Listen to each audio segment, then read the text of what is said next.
When the princess was declared dead, the galaxy accepted it without question. Monuments were raised, mourning rituals were performed, and history was rewritten with elegant certainty. Everyone believed she was gone, until a human entered carrying her alive, and in that moment, an entire civilization's lie began to collapse. The war ended the way most interstellar wars did, not with silence, but with paperwork. Declarations rippled through subspace, treaties blinked into existence, and entire civilizations pretended that the screaming vacuum between stars had always been this calm. On the capital world, they spoke the princess's name in the past tense with impressive confidence. They engraved it, archived it, ritualized it. Death, after all, was much easier to manage when it was unanimous. She was not dead. That fact was currently inconveniencing a human who had not slept properly in 11 days and was arguing with a ship that had developed opinions. "I am telling you," he said, floating half sideways in the cockpit as artificial gravity stuttered again. "She is not cargo." The registry DEFINES all NON crew biological mass as cargo, the ship replied, in a tone that suggested it had enjoyed correcting people since it left the factory. "She has a pulse," he said. "Cargo doesn't complain about headaches." "The cargo has not complained. Yet," he muttered. Behind him, a soft sound escaped from the medical cradle bolted far too crudely into place. It was somewhere between a breath and a scoff. The human froze, then turned slowly, as if sudden movement might offend the laws of physics or whatever luck he had left. "Hey," he said carefully. "You're awake. That's statistically unlikely. Congratulations." Her eyes opened with visible effort, unfocused at first, then sharp enough to make him instinctively straighten. Long ears lay flattened against her hair, twitching once as if testing reality. She inhaled, winced, and spoke in a voice that had authority baked into it even now. "Why?" she asked. "Does resurrection smell like recycled air and poor decisions?" He laughed before he could stop himself. It came out strained and a little hysterical, but it was laughter all the same. "Oh, good. Sarcasm survived. I was worried." She tried to move, failed, and glared at the restraints. "If this is an abduction," she said, "you are doing it incorrectly." "Funny you should mention that," he said. "Your people would call this a kidnapping, a political catastrophe, and possibly a religious offense. I call it a rescue with limited planning." Her ears lifted slightly at that. "You're human." Unfortunately consistent observation, yes. Memory slid back into her expression in pieces. Confusion, recognition, then something colder. "They declared me dead." He winced. "Yeah, about that. Very convincing ceremony, by the way, lot of lights." Silence stretched, not empty but heavy. Outside the hull, subspace lanes hummed, indifferent. Somewhere ahead waited a world that had already mourned her and moved on. Somewhere behind lay the battlefield where she had been very efficiently misplaced. "They needed me gone," she said at last, more tired than angry. "Dead princesses don't object." "No," he agreed. "They're famously cooperative." The ship chimed. Proximity warning, entering restricted space, he sighed. "We're early." Her gaze sharpened. "You brought me back." "I know," he said. "Bad habit. I see a problem, I carry it into the room where it becomes everyone's problem." A faint smile touched her mouth despite herself. "That is either bravery or profound stupidity. I contain multitudes." The capital world loomed ahead, defenses waking like a startled animal. On its surface, voices rose in ritual cadence, honoring a death that had been filed, approved, and celebrated. The human adjusted course, hands steady now. "For what it's worth," he said, "you're not dead until you agree to it." Her long ears lifted fully, proud even now. "Then," she said softly, "let us be inconvenient." They did not announce themselves when they crossed the outer perimeter. Announcements were for diplomats and fools, and the human was trying very hard not to be either. The ship slid between surveillance gaps that technically did not exist, following routes mapped by outdated military logic and a navigation system that took personal offense at being asked to improvise. "This maneuver is statistically unsound," the ship informed him. "So is trusting a government that declares its own princess dead," he said. "We all have hobbies." The princess watched the tactical display, with a focus that cut through the lingering weakness in her body. Her long ears shifted subtly with each new data stream, reacting before her expression did. She had insisted on sitting up despite medical objections from both the ship and the human, who had lost that argument immediately and with dignity only in the technical sense. "They've tightened the sky," she said. "Post-war paranoia, they'll claim it's for public safety." "Public safety is their favorite flavor of excuse," he replied. "Right after ancient tradition, and you wouldn't understand." "You wouldn't," she said mildly. "Rude," he said. "Accurate but rude." The ship lurched as an interdiction field brushed its hull. Alarms bloomed, then vanished as the human slapped a control panel with the confidence of someone who had learned that machines respected decisiveness more than precision. "Please refrain from physical encouragement," the ship said. "Please refrain from tattling," he shot back. The princess closed her eyes for a moment, steadying herself. When she opened them, her voice carried the weight of someone who had been trained from birth to stand in impossible rooms and not blink. "They will not expect you," she said. "That is our advantage."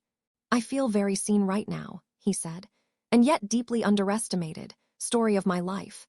They broke atmosphere under the cover of a communications blackout that absolutely was not happening, according to official records. Below them, the capital stretched in precise geometry, alive with ceremony. Her death was being remembered in real time. Holographic processions traced her legacy through the sky, carefully edited to remove inconvenient speeches and unresolved objections. She watched herself die beautifully. "I hated that dress," she murmured. He glanced at her. "You look great for someone officially deceased." "I look obedient," she said. "Which is worse?" They sat down where no ship was meant to land, on a platform reserved for contingencies that had been theorized and then politely ignored. The moment the hatch opened, the air seemed to hesitate, as if uncertain whether to allow this version of reality to continue. Guards arrived quickly, too quickly. They raised weapons calibrated for crowds, not miracles. "Don't," the human said, stepping forward with his hands up. "You're about to have a very bad day and an even worse explanation meeting." They stared at him, then they stared at her. Silence did something strange. It bent. One of them whispered her name. Another took a step back. Training argued with instinct, and instinct was losing. "You pronounce me dead," she said, her voice carrying without amplification. "You did not ask my opinion." The human leaned toward the nearest guard. "In fairness, she's like this even on good days." Chaos did not arrive all at once. It crept in through protocol failures, through officers who forgot which version of history they were meant to defend. Messages jammed. Orders contradicted themselves. Somewhere deep in the city, a council member fainted with impressive timing. They escorted them inside, not as prisoners, not quite as guests. The corridors recognized her. Doors opened that should not have. Systems paused, then complied. The human whistled softly. "I should have brought flowers." "You brought truth," she said. "That is far more disruptive." They reached the hall where her death was being finalized, the moment set to become permanent. As they entered, the ritual faltered. Voices died mid-phrase. Hundreds of eyes fixed on her long ears, unmistakable, alive. She stood taller than she felt. "I am not a ghost," she said. "I am not a symbol. I am your failure to finish what you started." Someone shouted. Someone prayed. Someone laughed, a short, hysterical sound that broke something open. The human leaned back against a pillar, finally breathing. "See," he said quietly. "Told you, inconvenient." She glanced at him, and despite everything, betrayal, resurrection, political collapse, she smiled. "Yes," she said, "and I am not done yet." The council chamber was built to make people feel small, which was impressive given that it was now filled with individuals who were actively trying to disappear into the furniture. The human noticed this with professional satisfaction. He had not planned to dismantle a civilization's carefully curated lie today, but he was adaptable. The princess stood at the center of the chamber, unsupported now, though the effort showed in the slight tension along her shoulders. Her long ears were lifted high, an unconscious declaration older than any law on the walls. Every sensor in the room confirmed what the people already knew and were desperately trying to reinterpret. She was alive, undeniably so and very difficult to file. "This session," one counselor began, voice trembling with ceremonial authority, "has encountered an unforeseen complication." "Unforeseen by you," the princess said. "Not by me." The human cleared his throat. "To be fair, I also didn't foresee this exact seating arrangement. I was expecting lasers." Security units shifted, uncertain. Their targeting systems refused to lock onto her, ancient code recognizing her genetic authority despite everything else. Someone had tried to override it. The system had declined. "You were declared dead," another counselor said, clinging to the past like a flotation device. "For the stability of—" "For your comfort," she interrupted. "I was inconvenient. I questioned the war. I questioned the treaties. I questioned why our people were taught to die quietly, while you survived loudly." A murmur rippled through the chamber, not outrage but recognition. The war had ended, but its costs still lived in their bones. The human leaned toward a nearby official and whispered, "She does this thing where she goes for the spine. You might want to sit down." They did. What followed was not a trial, nor a coup, nor the clean reversal of a proclamation etched into planetary memory. It was messier. Systems were reopened, archives unlocked. The recorded moment of her death was replayed, analyzed, and finally understood for what it was: an absence framed as sacrifice. Truth, once invited, brought friends. Hours passed. The princess spoke when needed, listened when wiser, and let the evidence do what evidence always did when no one was brave enough to destroy it. The human contributed occasionally, mostly to clarify human medical techniques that apparently counted as reckless miracles, and to ask where the food was, because overthrowing political falsehoods was hungry work. By the time the chamber emptied, the lie was officially dead. They walked out together into a city that did not know what to do with its living princess. People stared, some knelt, some laughed in disbelief, a few cried. The sky projections flickered, hastily rewriting themselves, replacing memorial light with something uncertain but real.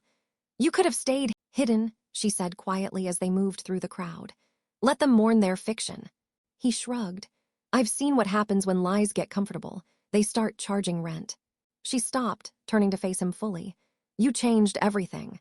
He scratched the back of his neck. "I was aiming for did the right thing and survived. Everything else feels like a bonus feature."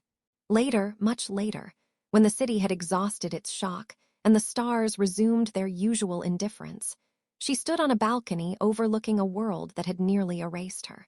Power had been returned to her, not as a symbol but as a responsibility. Reforms had begun. Names had been spoken aloud for the first time since the war ended. She was tired in a way sleep could not fix, but lighter too. "You're leaving," she said, not turning. "Yeah," he replied. "I'm better at disruption than governance. Plus, your people are going to want someone to blame for all this." She smiled. "They already have." They stood in companionable silence until she reached out, taking his hand. The gesture was simple, unceremonious, and entirely hers. "You did not save a princess," she said. "You reminded a civilization how to tell the truth." He squeezed her hand once. "Careful, you keep saying things like that, I might start believing I'm a hero." She looked at him, long ears relaxed now, eyes clear. "No," she said gently. "You're human, that was enough." When he left, the ship complained as usual, but obeyed. When she turned back to her people, they followed, not because tradition demanded it, but because she was there, alive and speaking. The war was over. The lie was over. And the future, inconvenient and honest, had begun.